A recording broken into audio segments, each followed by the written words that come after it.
অনুযায়ী ট্রাইব্যুনাল গঠন করেছি, তদন্তকারী সংস্থা গঠন করেছি এবং প্রসিকিউশন টিম গঠন করেছি।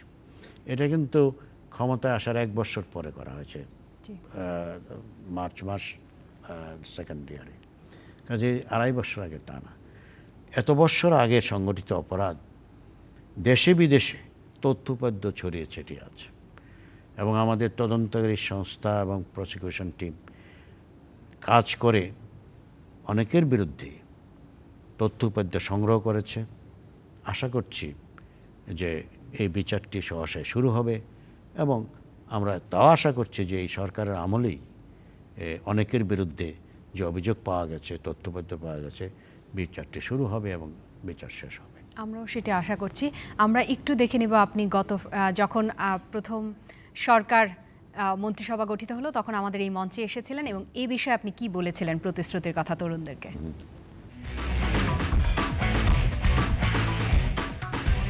আপনাদের এই ইশতেহারে একটা বড় ভূমিকা রেখেছে, বিশেষ করে তরুণ প্রজন্মের ভোটারদেরকে টানতে যুদ্ধাপরাধীদের বিচার যে আপনারা প্রতিশ্রুতি দিয়েছেন, এই ব্যাপারে যদি বলেন যে আপনাদের পরিকল্পনা কি, বিশেষ করে আপনার?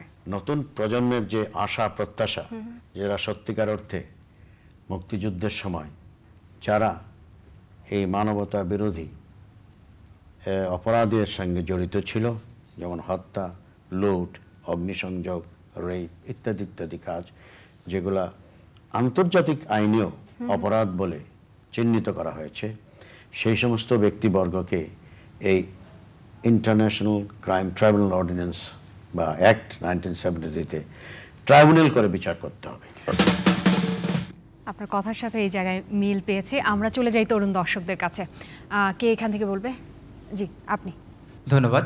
স্যারের কাছে প্রশ্ন হচ্ছে, যে দেশের মানুষ ভাষার জন্য রক্ত দিয়েছে সেই দেশের সংবিধানের প্রথম লাইনটি হচ্ছে বিদেশি ভাষায় বিসমিল্লাহির রহমানুর রহিম। আপনি কি মনে করেন না যে এটা বাংলাদেশের মুক্তিযোদ্ধাদের বা আমাদের ভাষা সৈনিকদের সেই চেতনার বাইরে কিছু একটা হচ্ছে বা চেতনার সাংঘর্ষিক একটা ব্যাপার?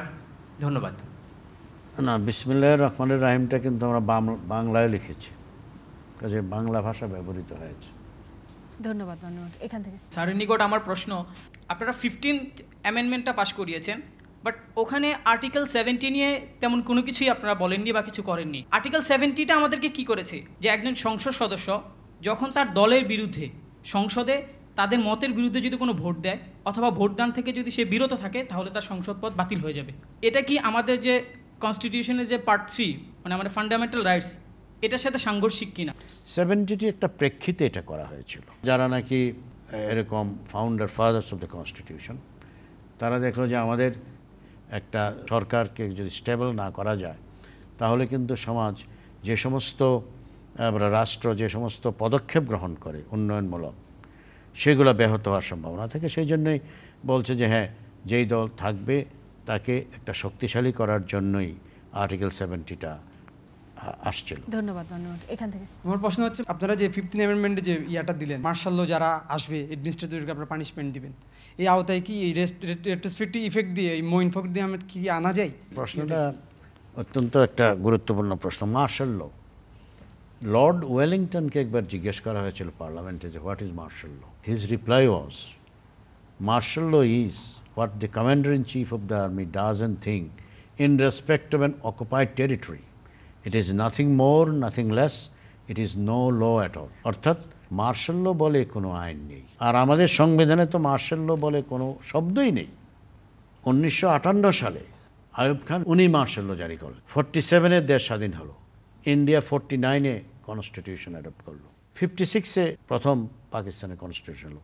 2 বছর না যেতে গিয়ে 58 এটা অ্যাব্রোগেট হয়ে গেল। তখন যে মামলাটি হয়েছিল স্টেট ভার্সেস ডোসো, পাকিস্তানের সুপ্রিম কোর্ট, জাস্টিস মুনির চিফ জাস্টিস, উনি রায় দিলেন যে এই মার্শাল ল যখন জারি করা হলো, it has been accepted by the people, so it is a victorious revolution.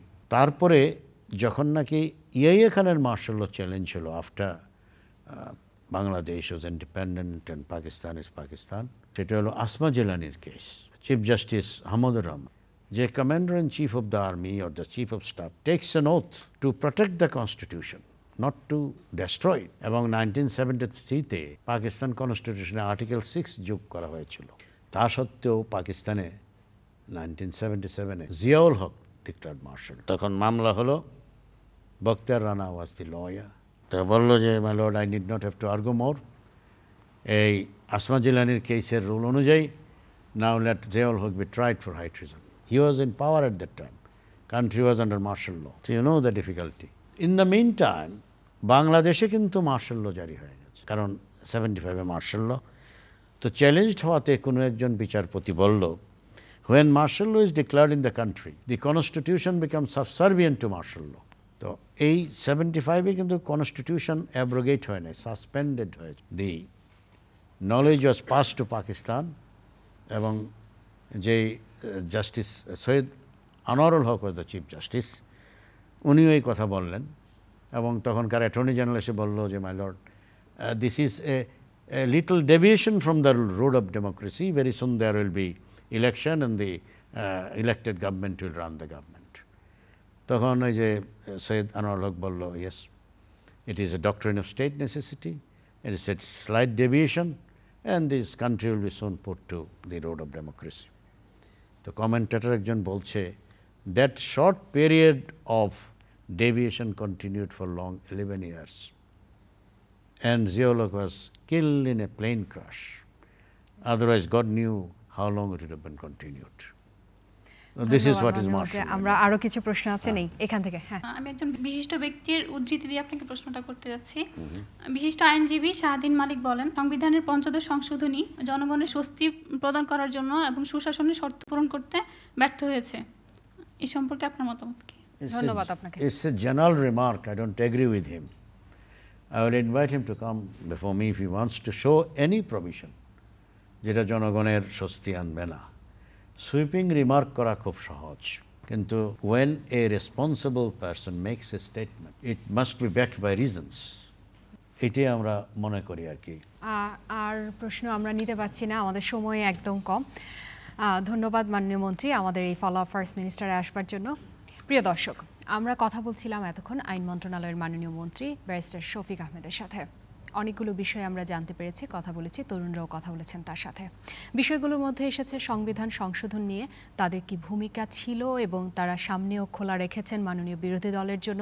অতএব এই অনুষ্ঠানের মাধ্যমে আমরা তরুণরা আপনাদেরকে মাননীয় বিরোধী দলকেও আমন্ত্রণ জানাচ্ছি, চলুন আমরা সবাই মিলে বসি, আলোচনা করি তত্ত্বাবধায়ক সরকারের রূপরেখা কি হতে পারে। আমরা নিশ্চয়ই আশা করি না 111-এর মতো আবার একটি তত্ত্বাবধায়ক সরকার গঠিত হোক। জি, আমি হরতালের মতো এই যে অনিষ্ট হচ্ছে, মানুষের দুর্ভোগ বাড়ছে, এই ধরনের পথ পরিহার করার জন্য আমার মনে হয় সবাই একটা আবেদন রাখা উচিত। আমরা এটিও আশা করব যে আপনারাও যখন বিরোধী দলে থাকবেন এই ইস্যুবিহীন হরতাল কিংবা হরতাল শব্দটি থেকে আমরা যদি বের হয়ে যেতে পারি, নিশ্চয়ই এর কোনো অন্য বিকল্প পথ আছে যেগুলো উন্নত দেশে এখন হচ্ছে। অতএব প্রিয় দর্শক, আমরা চাই হরতাল মুক্ত একটি বাংলাদেশ, আমরা চাই যুদ্ধাপরাধীদের বিচার খুব শীঘ্রই হোক, আমরা চাই এমন একটি সুষ্ঠু নির্বাচন হোক যার মাধ্যমে আবার একটি গণতান্ত্রিক সরকার প্রতিষ্ঠিত হয়। এই সব চাওয়ার মধ্য দিয়ে আমাদের দিন পার হোক এবং আপনারা সবাই ভালো থাকুন। দেখা হবে আগামী পর্বে, সেই পর্যন্ত বিদায়। ধন্যবাদ সবাইকে।